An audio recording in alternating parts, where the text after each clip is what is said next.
good passage, isn't it? I want to start by looking at the first two words of today's text. And so if you don't have a Bible out and you want to take it out, get it in front of you and turn to chapter 6, that would be great.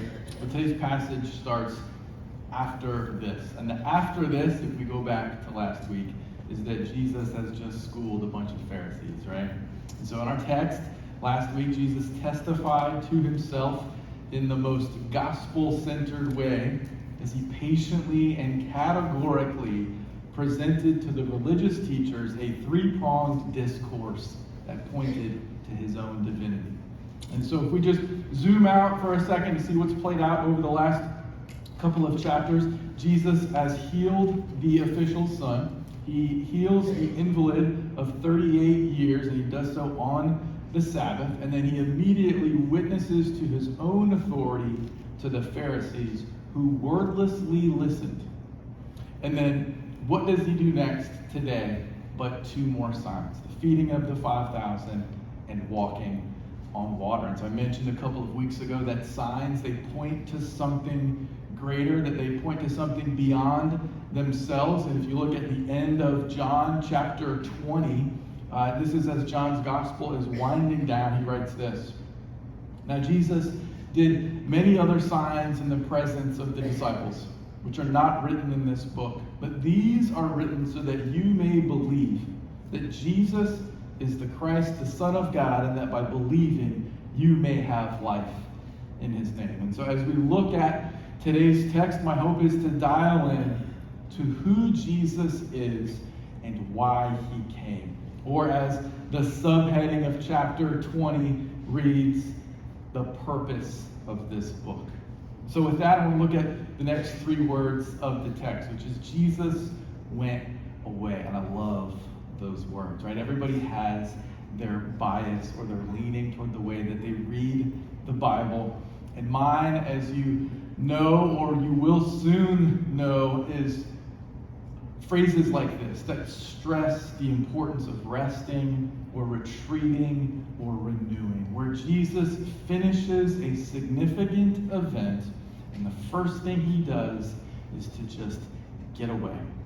Usually by himself, but sometimes with his closest friends. So he heals, he provides, he prays, or in this case, he says really hard things to a group of people, and then he goes away. This type of retreating you're going to see in a very significant way later in the text. For this moment, though, he retreats because he is sensing what is next. And it's not a lazy day of watching TV, right? It's the rest of verse 2, which says a large crowd was following him because they saw the signs that he was doing on the sick. And so knowing that a large crowd was looking for more from him, what does Jesus do? He heads to one of his favorite places. Look at the beginning of verse 3. Jesus went up on the mountain. And so mountains have symbolic significance in the Bible, both the Old and the New Testament. And that's likely the reason why he feels so at home in them. The mountains are often his place of prayer and retreat. And we feel that too, don't we? Because we are wired to marvel and awe at mountains. It's why half of the North Carolina mountains are full of vacationing Floridians, right? And then look at the rest of this scene continuing in verse 3. And there he sat down with his disciples. So thousands of people. We know this. The feeding of the 5,000, that just accounts for men. So more than likely there's 10, 15, maybe even 20,000 people there, right? And there's not an ounce of panic in him. If you've ever had people over to your house, even for something small like small group, what do? What do we all do? We pull out all the chairs. We clean the bathroom most weeks, right? We threaten the kids to clean their rooms. We kind of rehearse how the night is going to go. Maybe you pull out the good tea towels, if that's still a thing. I don't know if it is. All the classic Mary, Martha stuff. But look at this scene. There's no freaking out. Jesus isn't saying to his disciples, guys, don't look now, but there are thousands of people coming this way, right? He doesn't do that. He says, no. Let's sit down. things are about to get pretty busy, so let's sit down and let's rest for a while. So what does your place of retreat look like? And are you taking time to sit and rest? So I don't do much well, but one thing I can do pretty well is chill, right? So I've shared this in the past. I like rising early. Mornings are a sense of retreat for me. And so as the rest of my house sleeps, I like to make coffee. I light my little cedar candle, which I like to symbolize the Holy Spirit's presence. I don't mean that I'm holy. I just mean it's a really good practice to get into. And then I read and I write in silence because that's what I like to do as a nerd. And so I'm really good at taking Jesus' encouragement when he says, sit down. Things are about to get busy, so get in my word and commune with me. It's just the other 23 hours of the day that's still been challenging for me, right? I don't know if you can relate to that. But it's not the only part of this text that talks my love language. Look at how it continues in verse 4. Now the Passover, the feast of the Jews, was at hand. And so as the rest of this scene plays out, it becomes obvious that Jesus has not chosen an arbitrary date to feed the thousands of people. This is all part of his syllabus, right? He is keenly aware of the calendar. Look at verse 5. Lifting up his eyes and seeing that a large crowd was coming toward him, Jesus said to Philip, "Where are we to buy bread so that these people may eat?" He said this to test him, for he himself knew what he would do. So the people are hungry for more. And so if you come back next week, you're going to see Jesus identify himself as the bread of life.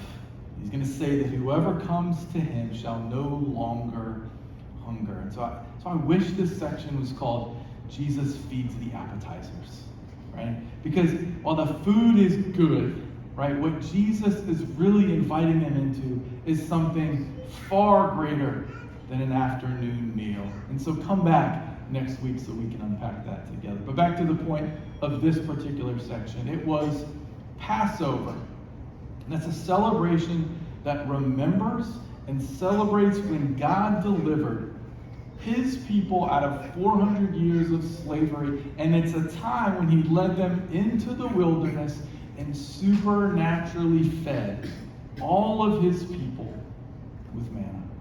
So it doesn't take a biblical scholar to see the parallel here, right? There is a deliberate and intentional design to what Jesus is doing, and it is pre-planned with beauty and perfection. And in the midst of this plan, verse 6 tells us that Jesus was testing Philip, which seems a little bit unusual. And unfortunately, Philip doesn't do the greatest job of passing this test, does he? Look at verse 7. Philip answered him, 200 denarii worth of bread would not be enough for each of them to get a little. It's as if he hasn't just seen Jesus change water into wine, right? Like, we just saw that, Philip. But Philip does what we often do. He goes to the practical, he goes to the here and now, he goes to the tangible, the thing right in front of his face. And so despite all the evidence showing that Jesus impacts our lives on a daily basis, how often is our first instinct when trouble strikes to say, what are we going to do? Or to say, how are we going to fix this mess, instead of saying, what is Jesus going to make out of my mess? Then look at Andrew, who's apparently been scouting the scene. Verse 8 says, one of his disciples, Andrew, Simon Peter's brother, said to him, there is a boy here who has 5 barley loaves and 2 fish. But what are they for so many? Now, Andrew isn't exactly confident, right? His suggestion actually ends in a question, right? But what Andrew is expressing is this idea that what's ours is God's, that it's all God's. And so Jesus instructs his people to sit down. He gives thanks. And then in verse 11 it says, he distributed them to those who were seated. so also the fish, as much as they wanted. And so the feeding of the 5,000 is the only miracle that's in all 4 gospel accounts. And the 3 synoptic gospel writers, Matthew, Mark, and Luke, they make sure to include that Jesus used the disciples to distribute the food. And so when we look at verse 11, where it says, he, Jesus, distributed to them, it's not a stretch of the imagination to infer that Jesus was not the sole distributor, right? Like a teacher in class, and he's handing out all of the baskets by himself, right? So he is clearly asking the disciples to hand out and distribute the food. So what this means is that the sign happens through the hands of the disciples. It's just a simple act of obedience, much like what we saw when the servants helped turn water into wine. And so the miraculous acts at the hands of these disciples, this isn't them healing sick people or raising the dead. It's just handing out baskets, right? Jesus takes their ordinary, mundane effort and he creates a miracle out of it. You know where this is headed, right? So what I love about this text is that it makes us answer a really tough question. Are you trusting Jesus with what he is putting in your hands? Are you trusting Jesus with your children, with your finances, and with your time? In other words, are you being obedient to what God has entrusted you with? And I think sometimes we have a tendency to overlook the simple things and look for the big thing. And so Jesus may very well be calling you to something greater. But he may also want you to pass out some baskets, or coach a youth sports team, or share your resources or time with somebody who is in need of a friend, or take out the trash. Yes, he may be calling you to India, but he might also be calling you to get to know your neighbors. And no matter how God chooses to bless your life, whether it's multiplying your resources or completely erasing your emergency fund, that one that took years of sacrifice for you to build up, he is good either way. And so in this case, Jesus obviously chooses to multiply. Look at the way verse 12 describes how the people ate, and when they had eaten their fill, Jesus told his disciples, gather up the leftover fragments, that nothing may be lost. So they gathered them up and filled 12 baskets with fragments from the 5 barley loaves left by those who had eaten. Who in here loves leftovers? I do. Somebody is going to get the most holy leftovers you can ever imagine, right? So does the boy get them? We don't know. The text doesn't say. But given the way Jesus rolls, dad pun intended, I'm sorry, I couldn't resist.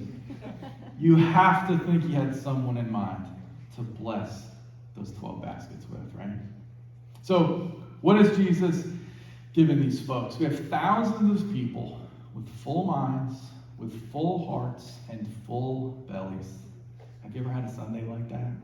Where all your favorite songs are sung, where the text we study, it lines up perfectly with your stage of life, and then after church you go out to eat at your favorite restaurant and you have awesome conversation with your friends and your family, and then your fantasy football team wins and you take a peaceful nap with the windows open while a gentle rain falls outside. I took that way too far, right? But what Jesus is giving these folks is just a sample of the abundant life that he's going to point them to in John 10:10. A life that is lived for Christ, a paradoxical life of sacrifice that leads to freedom like you have never known or experienced. And the people, they feel it and they get it. Verse 14, when the people saw the sign that he had done, they said, "This is indeed the prophet who has come into the world." So the people are like, oh man, it's Deuteronomy 18:15 right in front of our eyes. the Lord your God will raise up for you a prophet like me from among you. And so they make the connection that Jesus is the new Moses. And unlike the Pharisees, they embrace Jesus as a prophet. And in fact, their embracing of him, it goes too far. Look at verse 15. Perceiving then that they were about to come and take him by force to make him king, Jesus withdrew again to the mountain by himself. Jesus withdrew again. The Savior of the world, perfect in nature, 2 times in 15 verses, withdraws from people. So the first time was in a tense situation, but this time it happens when things are going well, right? When business is booming, so to speak, right? So when Jesus finished his speech to the Pharisees at the end of chapter 4, he could have very easily stared them down like an angry basketball ref and prodded somebody into a confrontation. But he doesn't. What did the text say? Jesus went away. And so if we want to be like Jesus, which everyone says we do, we have to be about that life. Willing to retreat, willing to submit. Last week, my encouragement was to read your Bible, and not just the New Testament, right? After all, Jesus frequently quotes the Old Testament, and so we should know these stories, and we should know them well. So, for example, Jesus appeals to his Jewish audience with allusions to Moses' life over and over again. And so during the crossing of the Red Sea, before the water is parted, the people, they don't confidently say, "Let's go." They go into a panic. And they say, as we often do, "What are we going to do now?" And God's answer is Exodus 14:14. The Lord will fight for you, and you only have to be silent. You don't have to win every battle. We don't have to fight from every single angle. Psalm 46, be still and know that I am God. Psalm 23, he makes me lie down in green pastures. There are certainly times to speak up, certainly times to defend ourselves. But what the Lord is showing us in this scene is that there are also times to simply withdraw, to just step away from a situation. And so when the crowd comes to make Jesus king by force, he could easily stop them with words and with actions, or with both. But he doesn't. What does the text say? Jesus withdrew again. And so sometimes, instead of taking the crown, we need to take a nap. Before we accept adulation or promotion or a platform, it's probably important to reflect and ask a few questions to ourselves. Is this success happening for the right reasons? Who are the people pushing me into this position? Do they have right motives? Are people putting healthy expectations on me? And withdrawing and taking ourselves away from that situation oftentimes gives us perspective, because the kingdom can advance just fine without us. Okay, so one sign down, one to go. Let's move to verse 16. When evening came, his disciples went down to the sea, got into the boat, and started across the sea to Capernaum. It was now dark, and Jesus had not yet come to them. The sea became rough because a strong wind was blowing. So here John is painting a borderline scary movie scene, right? He is once again contrasting light and darkness. It is now evening, and it is dark on the water. Ever been to the ocean at night? I'm sure a lot of us have, right? Tell you what, if you want to be in awe of God's creation, go to the ocean at night. Maybe some of you guys think it's fun. I think it's scary. Right? At night, the sea, it just feels and it sounds and it looks bigger. It looks angrier. And for these fishermen, they know what a rough sea and a strong wind is leading to. They've seen a bunch of storms. Right? So I'm not a sailor, I'm not a boater, I'm not even a fisherman, but I've heard enough stories to know that storms at sea can be pretty frightening. Because when there is a storm at sea, what is your refuge? On land, you can find coverage, you can find shelter. Where do you hide when you're at sea? I've been listening to a lot of Tim Keller recently, and about this passage, he says that life is not a land journey, it's a sea journey. I think that's so good. What he means, I think, is pretty obvious, is that there will be times when God sends us into the storm, and it will be hard to remember that he is in fact there. Right? So we are going to experience joy, we're going to experience celebration for sure, but we know this, there will be times when darkness is upon the face of the deep. Times when you will be at your depth. Some of you may be there at this very moment. And if so, take encouragement from this passage that God is with you. Look at verse 19. When they had rowed about 3 or 4 miles, they saw Jesus walking on the sea and coming near the boat, and they were frightened. But he said to them, "It is I. Do not be afraid." Then they were glad to take him into the boat. Yeah, I bet, right? And immediately the boat was at the land to which they were going. God has a sense of humor, doesn't he, right? To read this passage the week of yet another hurricane. Right? Just as the disciples knew what a sea storm would entail, we know that sometimes a hurricane will bring to our city destruction and the loss of power and all of the cleanup that ensues. And then other times, as it happened this week, that storm will blow in another direction. So in this scene, these are experienced fishermen, and they know what a powerful storm looks like, and they are only scared when they see Jesus walking on the water. Right? So their fear, it's a natural human response to a supernatural event. So the disciples, they were afraid of Jesus' power. He is walking on the water, right? And they are miles out. And so their fear, we feel as well, if we're honest.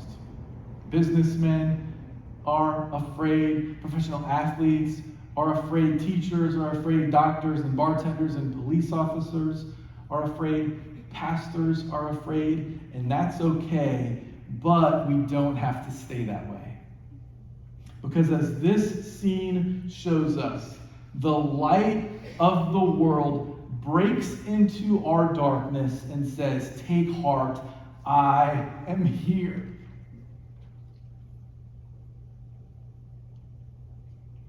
And so Jesus does not rebuke his disciples in that moment. He's tender. And just as importantly, he doesn't stop the storm. So sometimes he will pull us through that major hurricane and simply be there with us through death, through illness, through relational betrayal, through financial disaster. He is there with us. He is the Lord of the storm. And storms remind us that he is God and no one else. And as hard as those moments can be, what do they do but draw us closer to the suffering servant himself? Because in our suffering, we become like him. So you also know that there are other storms in the Bible. Perhaps the most well-known one is in Matthew 8, when Jesus, during this great storm, as it says in the text, what is he doing? He's sleeping. Right? He's taking a nap, and when they wake him, he rebukes the wind, he rebukes the sea, and he provides a calm. He diverts the storm and spares them the pain and the fear. Why does he do that? Because He knows. Because he knows them, he knows us, he knows each and every single one of us. And he has known since the beginning of time. This is amazing. Look at Psalm 107. Oh, give thanks to the Lord, for he is good, for his steadfast love endures forever. Let the redeemed of the Lord say so, whom he has redeemed from trouble. Then they cried to the Lord in their trouble, and he delivered them from their distress. He made the storm be still, and the waves of the sea were hushed. Then they were glad that the waters were quiet, and he brought them to their desired haven. Let them thank the Lord for his steadfast love, for his wondrous works to the children of man. That is in the Psalms. That is in the Old Testament. And I love how verses 28 and 29, what are they bracketed by? By praise for God. The Lord of the storm demands our praise and thanksgiving in the good and in the bad.